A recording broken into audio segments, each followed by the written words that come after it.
Y como cada viernes de todas las semanas, le damos la bienvenida en este espacio a la doctora Leticia Calderón Chelius, presidenta del Patronato de Sin Fronteras. Doctora Leti, bienvenida como siempre. Muy buena tarde, ya ansiosos de escuchar el análisis. Gracias, Carlos, y un saludo a todos. Y efectivamente, ahorita oyendo la nota que se ha propagado a lo largo del día, es importante porque acuérdense que se va a cumplir un año de aquel trágico incendio en Ciudad Juárez que justamente, bueno, pues cobró la vida de 40 personas y que justo el punto era la estación migratoria, esa estación migratoria, y a partir de ahí se inició una revisión de todas estas estaciones migratorias que el detalle es que se había ya hablado desde hace mucho que tenían serias complicaciones, digamos, internas, y que incluso era difícil entrar a hacer revisiones o, bueno, simplemente poder tener una visión pues de transparencia de lo que ocurría ahí. Entonces creo que es un paso importante para que a partir de esto se pueda revisar ese modelo, porque ciertamente la realidad es que las personas que llegan a nuestro país y que requieren en un momento dado esperar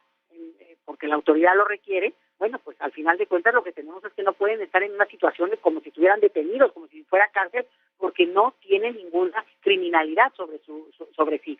Es diferente que alguien que fuera criminal, bueno, pues esto estaría en la cárcel, pero esto, justamente esa confusión, pues es un verdadero peligro que ha vivido la gente. Y dicho esto, déjame comentarte, Carlos, un punto que creo que es importante y lo complica, crean que lo van a facilitar, pero bueno, y tiene que ver con que esta semana en Estados Unidos se rechazó ya aprobar lo que iba a ser una reforma migratoria conservadora, ciertamente, pero que después de décadas no se ha dado en Estados Unidos una reforma de este calibre que permita por lo menos un cambio en la retórica del tema migratorio. Entonces, aquí lo que pasa es que lo tenemos que ver en el sentido también electoral y se presume que es como un triunfo para Trump, que empezó a manifestarse en contra de la propuesta del equipo de Biden y que al final de cuentas, al rechazar esta reforma, pues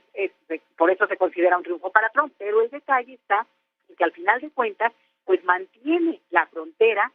entre México y Estados Unidos como un foco rojo, porque finalmente el número de personas que han ido cruzando a lo largo, por lo menos el año pasado, por ejemplo, fue de 2 millones de personas, Carlos. Entonces, la petición que tenía esta propuesta de Biden era, sobre todo, aumentar el número de tribunales de migración y dinero. Pero aquí está el truco, porque esto tampoco es de gratis y están jugando muchas cosas en la mesa. No, también el tema migratorio puede ser un pretexto para los republicanos, en el caso de Trump, que lo ha usado muy hábilmente, pero también Biden lo que pedía con su propuesta de reforma era un recurso importante para Ucrania e Israel. Y entonces, bueno, al no aprobarlo, tampoco aprobaron este fondo, aunque obviamente esto irá por otro canal que está revisándose y eventualmente en estos días seguramente se aprobarán esos fondos porque ahí hay una intención de apoyar, bueno, sabemos bien, tanto a Israel como a Ucrania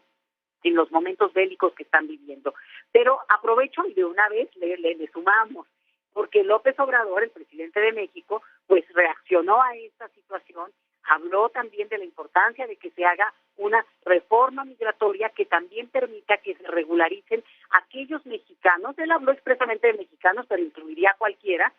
que tengan más de 5 años viviendo en ese país, en Estados Unidos, y que, bueno, pues gente trabajadora, honesta, decente, que merece tener un documento y estar de manera regular en un país en el que al final de cuentas están viviendo y están contribuyendo enormemente. Entonces, ese fue el pedido de López Obrador. Y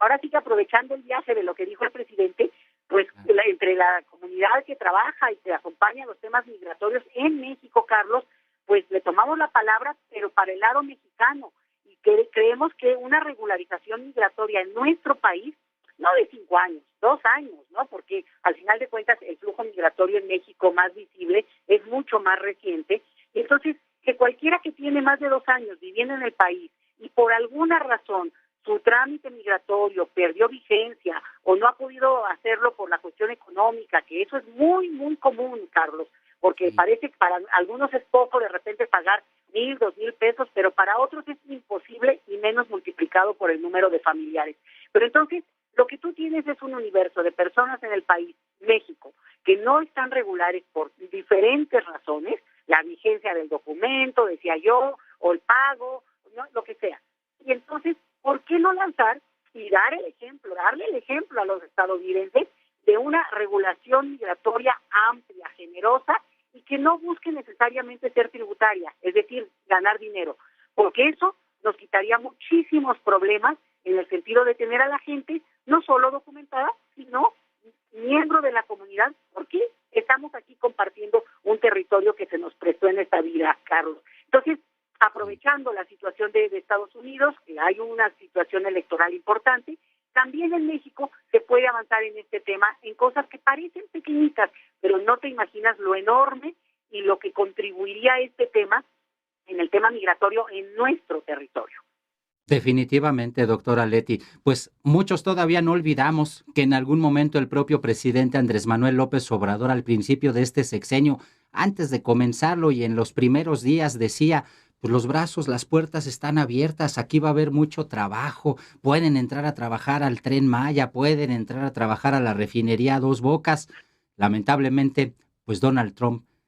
jugó su papel en ese momento también, y ya recordamos cómo terminamos enviando más de 25,000 elementos de la Guardia Nacional a la frontera sureste. Pero definitivo, también la labor se tiene que hacer desde este lado del charco, en efecto, como bien dice doctora Leti Calderón Chelius. Siempre un verdadero placer escucharla. Un gusto enorme, Carlos. Buen fin de semana para todos y nos escuchamos en una semana. Igualmente, hasta la próxima semana. Doctora Leticia Calderón Chelius, aquí en La Octava.